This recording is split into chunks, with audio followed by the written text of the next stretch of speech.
জলপথে উত্তেজনা বেড়েই চলেছে। যুক্তরাষ্ট্র ও তার মিত্রদের সামুদ্রিক উপস্থিতি যেমন বিস্তৃত হচ্ছে, তেমনি পাল্টা বার্তা দিচ্ছে ইরান। সম্প্রতি ইরানের নৌবাহিনী প্রধান রিয়ার অ্যাডমিরাল শাহরাম ইরানি সরেজমিনে পরিদর্শন করলেন পারস্য উপসাগর ও হরমুজ প্রণালীতে মোতায়েন থাকা ইরানের নৌবাহিনীর ইউনিটগুলো।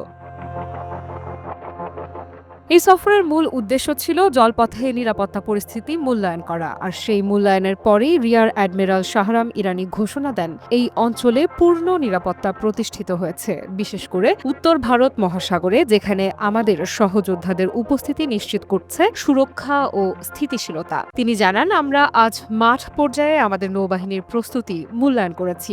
যারা ইরানের ভূখণ্ডের অখণ্ডতা রক্ষায় নিয়োজিত, তাদের লড়াইয়ের ক্ষমতা আরও বাড়ানোর উপর গুরুত্ব দেয়া হচ্ছে। এটি নিছক সফর নয়, বরং সামরিক প্রস্তুতির এক শক্ত বার্তা, বিশেষ করে এমন সময়ে যখন হরমুজ প্রণালী ঘিরে আন্তর্জাতিক রাজনীতি উত্তপ্ত।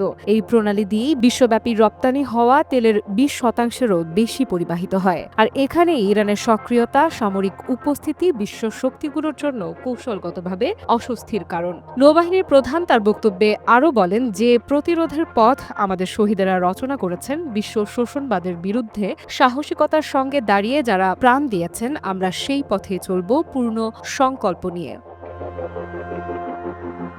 এই নীতির কেন্দ্রবিন্দুতে রয়েছেন ইরানের সর্বোচ্চ নেতা আয়াতুল্লাহ আলী খামেনি। তিনি ইরানের সশস্ত্র বাহিনীর সর্বাধিনায়ক হিসেবে বরাবরই নৌবাহিনীর যুদ্ধ ক্ষমতা বৃদ্ধির ওপর জোর দিয়েছেন। তার দৃষ্টিভঙ্গি স্পষ্ট, ইরান যেন শুধু উপসাগরীয় অঞ্চলে সীমাবদ্ধ না থাকে, বরং আন্তর্জাতিক জলসীমা ও গভীর সমুদ্রে তার উপস্থিতি আরও জোরদার করে। এমন পরিস্থিতিতে ইরান প্রতিনিয়তই তার সামুদ্রিক প্রতিরোধ কৌশল বাস্তবায়ন করে চলেছে। ডেস্ট্রয়ার, সাবমেরিন, ক্ষেপণাস্ত্রবাহী দ্রুতগামী জলযান, নজরদারি ড্রোন, সবকিছুর সংমিশ্রণে গড়ে উঠেছে একটি শক্তিশালী নৌবাহিনী। আর তারই বাস্তব প্রতিচ্ছবি এই হরমুজ সফর।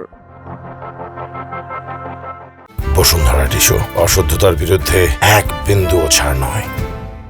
বিশ্লেষকেরা বলছেন, ইরানের এই পদক্ষেপ মূলত তিনটি উদ্দেশ্য বহন করে। প্রথমত, অভ্যন্তরীণ মনোবল বৃদ্ধি; দ্বিতীয়ত, শত্রুপক্ষের জন্য প্রতিরোধের বার্তা; তৃতীয়ত, আন্তর্জাতিক শক্তিগুলোর উদ্দেশ্যে এক প্রকার কূটনৈতিক চাপ। এদিকে পশ্চিমা জোটের নজর এখন হরমুজ প্রণালীতে ইরানের আচরণে, কারণ এই জলপথ যে শুধু বাণিজ্যের নয়, বরং আন্তর্জাতিক চাপ প্রয়োগেরও এক কৌশলগত মঞ্চ, তা ইরান বহুবার প্রমাণ করেছে।